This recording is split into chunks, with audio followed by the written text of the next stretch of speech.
Hello students, today we will study about classification of elements and periodicity in properties.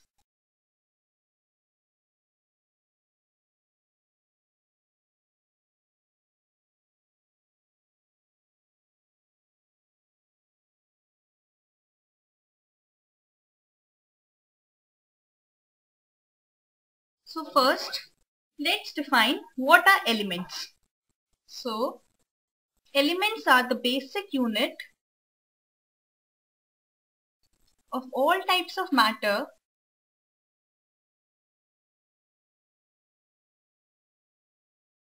which cannot be divided further by any physical or chemical method.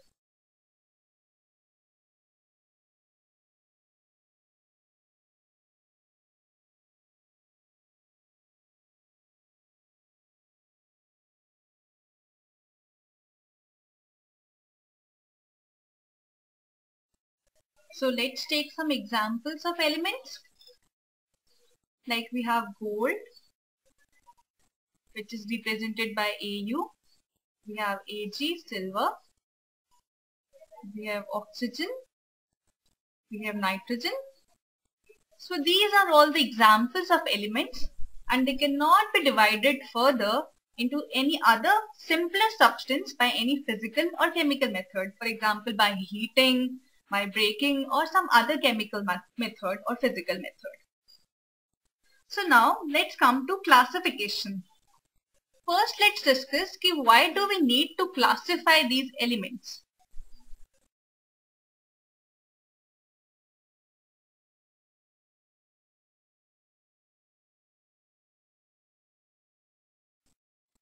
So जैसे जैसे elements discover हुए वैसे वैसे उनकी property study करने के लिए physical and chemical properties, तो इतनी सारी physical and chemical properties study differently करना बहुत डिफिकल्ट हो रहा था. So it was like scientists made efforts to organize these elements in such a way so that similar elements and their properties can be studied together.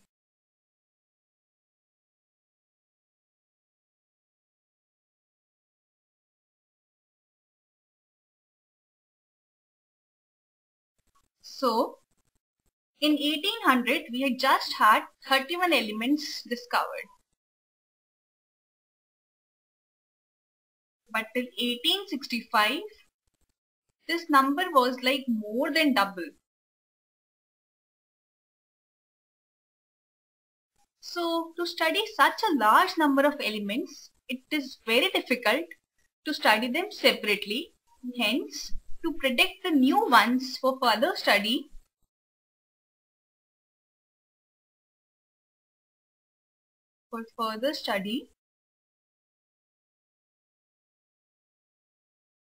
and also to study the present elements,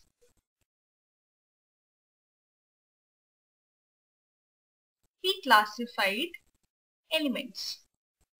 So this is the basic requirement why we needed to classify elements, so that we can study them in such a way that similar elements having similar properties, which can be physical or chemical, can be studied together. So now let's come to how do we have the present form of modern periodic form. So what is the genesis of periodic classification?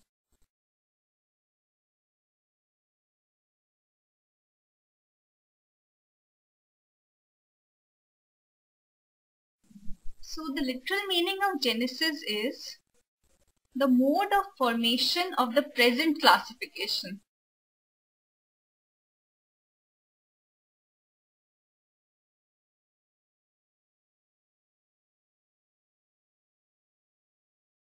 So how did we reach the present form of periodic table? What attempts were made so that we reach the present form? So now let's discuss these attempts and the various scientists which proposed various methods so that we could classify elements. So first attempt was made by Lavoisier. He said that elements could be classified as metals or non-metals on the basis of their physical properties.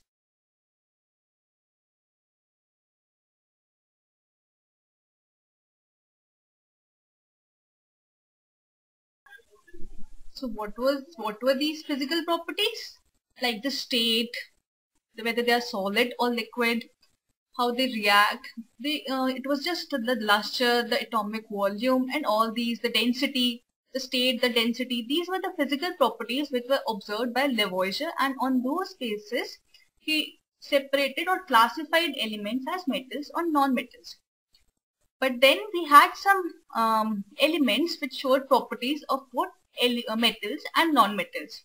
So hence, we have to discard this method and come to the next method. Later, John Dalton gave his list of relative atomic weights of then known elements.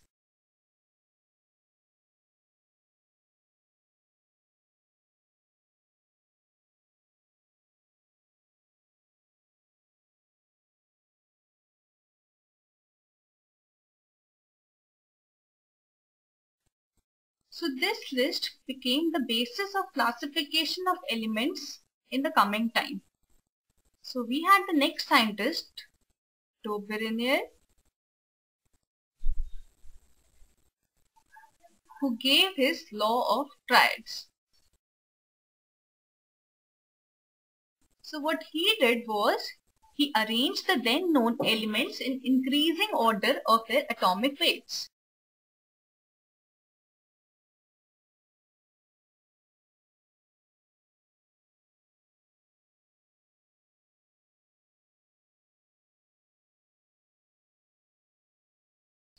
He observed that he could find some elements, group of 3 elements, in which the atomic weight of the middle element was the arithmetic mean of the first and the third element. For example, we have lithium, sodium, and potassium. So their atomic weights are respectively 7, 23, and 39. So we observed that the atomic weight of sodium is the arithmetic mean of lithium and potassium. Similarly, for calcium, strontium, barium, who have atomic weight 40, 88, and 137, the atomic weight of strontium is the arithmetic mean of calcium and barium. He observed that not just the atomic weight, but the physical properties of the middle element is the average of the physical properties of the elements which are on the side of that.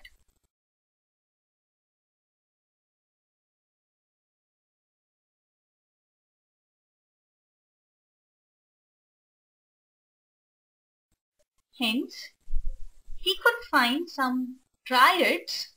These group of 3 elements were called triads, and he said that the atomic weight of the middle element is the arithmetic mean of the atomic weight of the rest 2 elements. But the demerit was that only some elements could be arranged in those triads.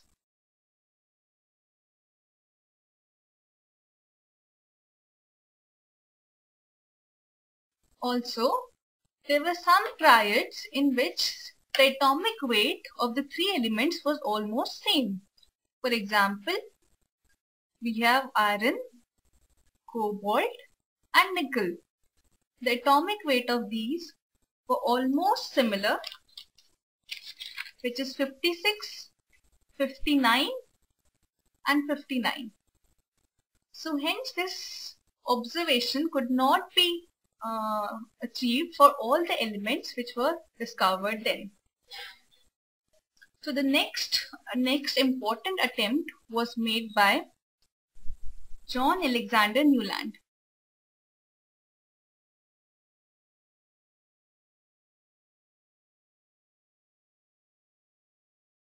What he did was he arranged elements in increasing order of atomic weight and noted that every 8th element had properties similar to the first element. What he did was arranged elements in increasing order of their atomic weight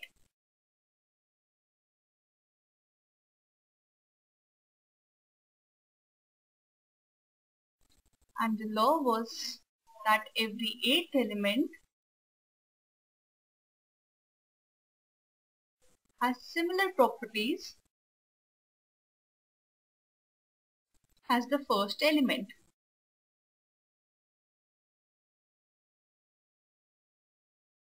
This was called the law of octaves, as similarly we have the 8 notes of music and every 8th note is similar to the first note. So now let's see how we arrange the elements. We have lithium, beryllium, boron, carbon, nitrogen, oxygen, fluorine, sodium, magnesium, aluminium, silicon, phosphorus, sulfur, chlorine, potassium and calcium. So he observed that every 8th element, which is first, second, third, fourth, fifth, sixth, seventh, eighth, sodium has the properties similar to lithium. Similarly, if we take magnesium, it is similar in properties to beryllium. But this law was applicable only for lighter elements up to calcium.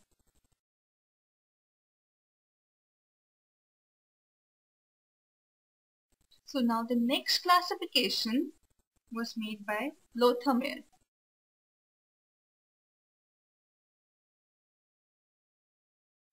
What he did was he studied the physical properties like volume, melting point, boiling point, etc. of different elements. He plotted a graph between atomic mass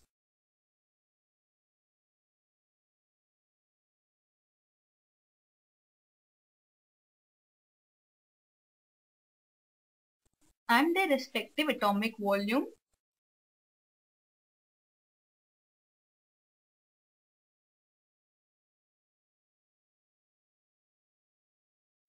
for number of elements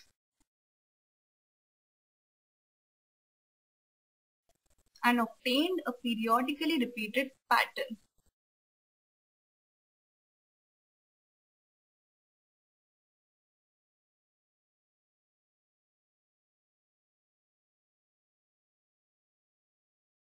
But the demerit of this was it was a hypothetical classification.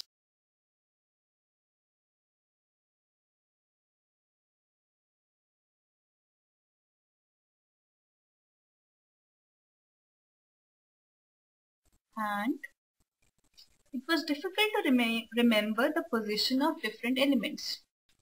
So next, which is the most important classification among all, is Mendeleev's periodic table.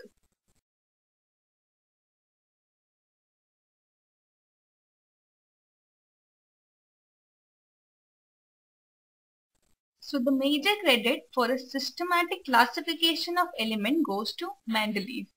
At that time, 63 elements were known. He examined the relationship between atomic masses of the elements and their physical and chemical properties. And what was the parameter? It was the similarities and the empirical formula and the properties of the compounds formed by elements with oxygen and hydrogen.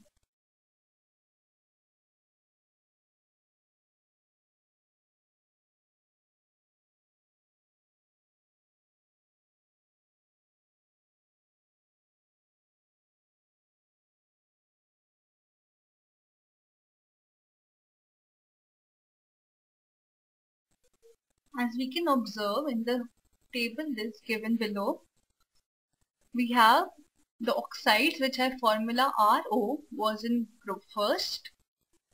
Then we have RO, R2O3, RO2, R2O5. Similarly, according to its oxides and the compounds which are formed with hydrogen, they were classified in 8 groups, and horizontal groups and vertical periods. So let's see what are the merits and what are the demerits of Mendeleev's periodic table. Before that, let's come to the Mendeleev's periodic law.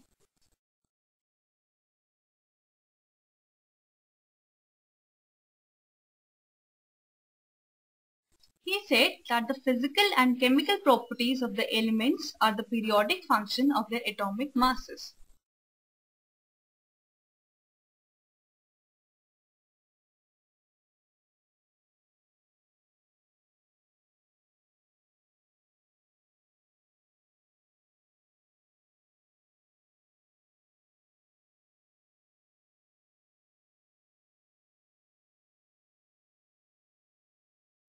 So he said that elements with similar properties recur at regular intervals.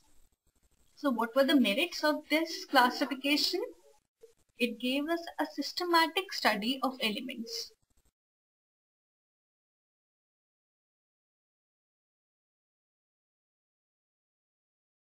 He arranged elements in increasing order of atomic mass, considering the fact that elements with similar properties would fall in same vertical columns.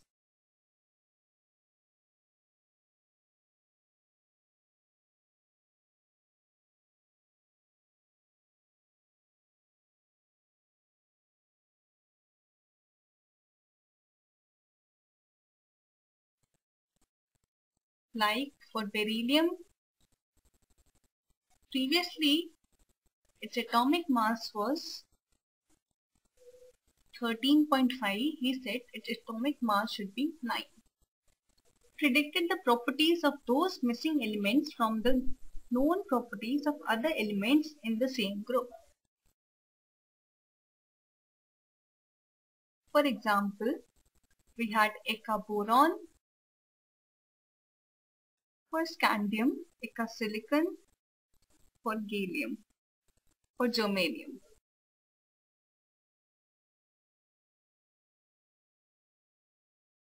And we had eka-aluminium for gallium.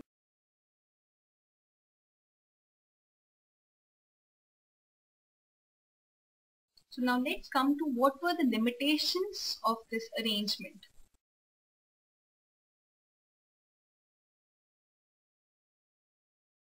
First was position of hydrogen.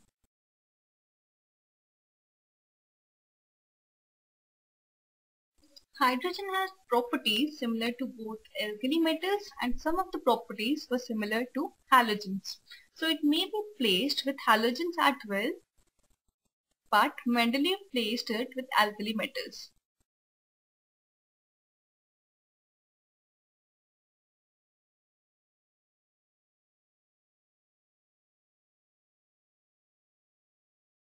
Now another demerit was position of isotopes.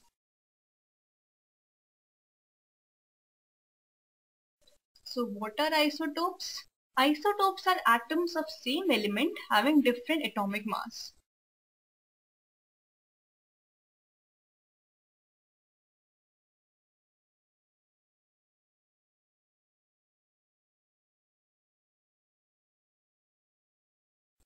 Hence, as they have different atomic mass, they should be placed at different positions in the periodic table. But there was no space for the isotopes. Another demerit was anomalous pair of elements.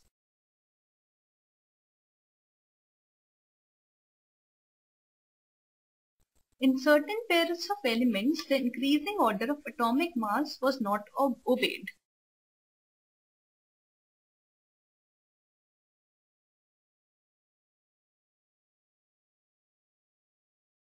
For example, argon had atomic mass of 39.9 and potassium had atomic mass of 39.1, but still argon was placed before potassium. Another demerit was cause of periodicity. Mendeleev could not explain the cause of periodicity among the elements.